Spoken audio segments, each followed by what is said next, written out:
Hey everybody, my name is Jared and I am a Master Mason in the state of Mississippi in the United States of America. And this subdued hat is by Edgar over at Masonic Revival. And if you like ball caps, you can go from darkness to light over at Masonic Revival. Check them out. And that's what this video is about. You know, there's a lot about this time of year that's always confused me. And that may seem kind of odd, but the more you learn about the architecture, the skill and science that our ancestors truly knew, things that we are still boggled by today, it really boggles me to think about how we can't even get a calendar right. Isn't it strange that we have this one event, this cyclical occurrence that we have known about for eons, where the sun reaches a point here in the northern hemisphere where it's at its darkest, where we have the least amount of daylight during the day. And then it starts to come back. And for eons, we've known about this. Humanity has known about this occurrence. And yet we arrange all of our holidays just a little bit off from when that occurs, even though that occurrence only changes a day or two every few years and a day or two over the centuries. Here we are with things like Christmas just a couple days after the winter solstice, or we have New Year's Day coming up a week later. Yeah, that's always confused me. Why can't we get it right? If we're going to celebrate these changes, why can't we do it all on the day that is the reason why we choose this time of year for our New Year's or for our religious celebrations or whatever the case may be? But that's not why I'm here. That's always confused me, but that's not why I'm here. Today I want to talk to you about that light.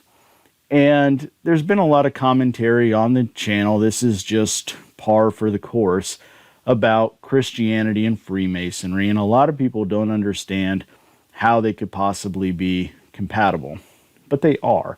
And for the sake of this discussion, I want to focus on the concept of light. In Masonry, we use that word to talk a lot about knowledge, about enlightenment, about the revelation of new things that we previously did not know.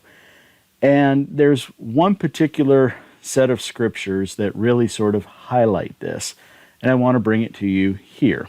This is in the Gospel according to St. Matthew. It's in chapter 5, and we're going to start at verse 13 because King James Version and most Bibles list this as the start of a section or a paragraph heading. And we're going to read it from 13 through 16. And it reads, "Ye are the salt of the earth, but if the salt have lost its savour, wherewith shall it be salted? It is thenceforth good for nothing, but to be cast out, and to be trodden under the foot of men. Ye are the light of the world. A city that is set on a hill cannot be hid. Neither do men light a candle, and put it under a bushel, but on a candlestick, and it giveth light unto all that are in the house. Let your light so shine before men, that they may see your good works, and glorify your Father, which is in heaven." So here on New Year's Eve, my last video for 2018, the message I want to share with you is to spread your light. There's so much to be said about the secrets of Freemasonry and the things that we hold dear inside our breasts and that mean so much to us. But there's also so much that we need to be putting out and sharing with the rest of the world, because that is how change occurs, when the light returns. So my message for you is, as the sun begins to rise higher into the sky, providing more light to the world, may each of you rise higher each day, providing light to your fellow man. This video could go for hours if I wanted to try to denote to you all the different ways that you can provide that light, but you need to meditate on it.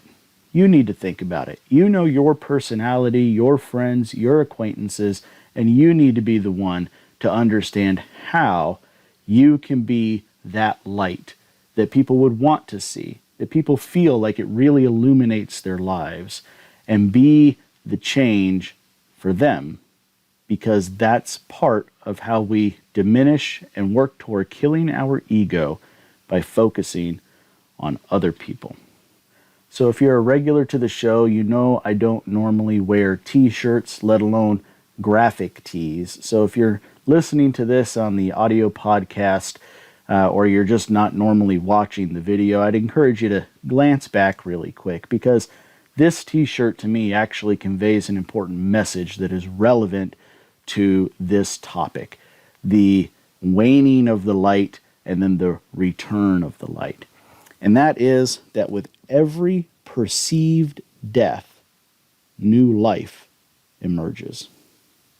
I'd like to take the opportunity and use this video to hopefully send a message to my children, maybe decades later in their life.